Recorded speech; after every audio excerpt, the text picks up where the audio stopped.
Inspector বাঘিনী। Madam, আমাকে এক ভাই বিয়ে করে 3 ভাই মিলে অত্যাচার করে। সেটা তুই তোর স্বামীকে বল। স্বামীকে বললে যদি 5টা স্বামী চালাতে পারে, তুই কেন 3টে স্বামী চালাতে পারবি না? তুমি শুধু আড়াল থেকে দেখবে ওদের 3 ভাইকে আমি কিভাবে জব্দ করি। চলো। বাড়িতে কেউ আছে? কাকে চাই? কাকে চাই? আমার না খুব জোরে বিয়ে পেয়েছে, কেউ আমাকে বিয়ে করো না গো। আমি করব। না আমি করব। ঝগড়া করছিস কেন? যে কোনো একজন বিয়ে করলে তো আমরা 3জনই পাবো। আমার বোরকে আমি কাউকে হাত দিতে দেবো না। আরে তোমরা মারামারি করো না, আমি ভেতরে যাচ্ছি, তোমরা এক এক করে এসো, যাকে আমার ভালো লাগবে আমি তাকে বিয়ে করব। আমি যাবো। আরে কি করছিস? বড় থেকে ছোট? আরে না ছোট থেকে বড়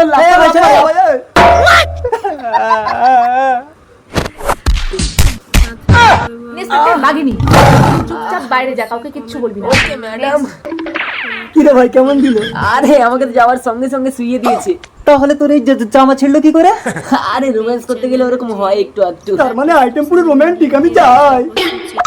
আসবো? জামা প্যান্ট খুলে আয়।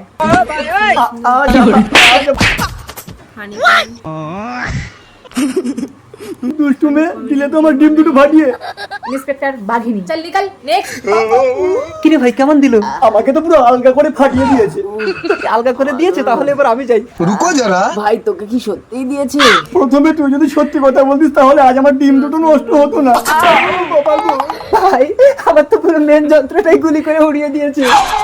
ইন্সপেক্টর বাঘিনী, ম্যাডাম, একটা অবলা নারীর উপর পুরুষত্ব দেখানোর জন্য তোদেরকে আমি যাবজ্জীবন জেল দেবো। আমার স্বামীকে নিয়ে যান ম্যাডাম। ওকে আমি হিজড়া বানিয়ে দিয়েছি।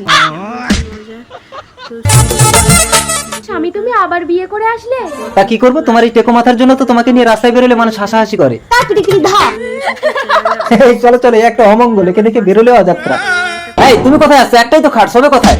আমাকে একটু খাটের নিচে জায়গা দিলেই হবে স্বামী। এই লজ্জা ছাড়ি, আমরা স্বামী স্ত্রী খাটে শোবো, তুই নিজে শুয়ে সব দেখবি না? যাবে না? এই চলে এসেছে। এই জীবন আমি রাখবো না, জলে ঝাঁপ দিয়ে মরবো। এ কি, আমি এত ফর্সা হলাম কি করে? মাথা ভর্তি চুল, আমাকে এত সুন্দর দেখতে হলো কি করে? আমি জলদেবী। এই নেই শাড়ি আর স্বর্ণ অলংকার তুই পরে নে। তুমি আমাকে এত সুন্দর করে সাজালে কেন মা? যা, এবার তুই তোর স্বামীর কাছে ফিরে যা। জয় মা জলদেবী।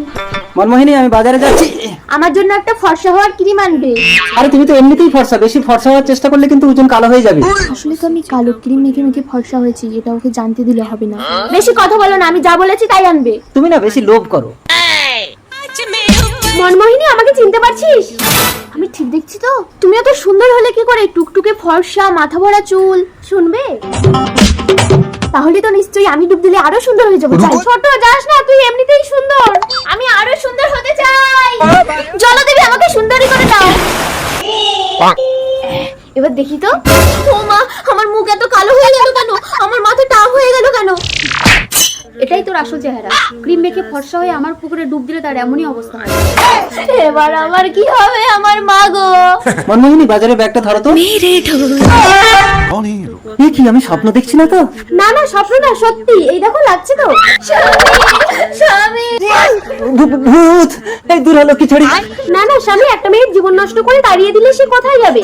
মনমোহিনী, আমরা দুজন একসাথে সংসার করব। তুমি ভগবান দিদি। ভগবান আমি না, ওই দেখো, তুমি ভগবান। কই, আমরা তো কাউকে দেখতে পাচ্ছি না। যে সহজ সরল মনে মানুষকে ভালোবাসে, আমি তাকেই দেখা দিই। আমাদের ক্ষমা করো মা।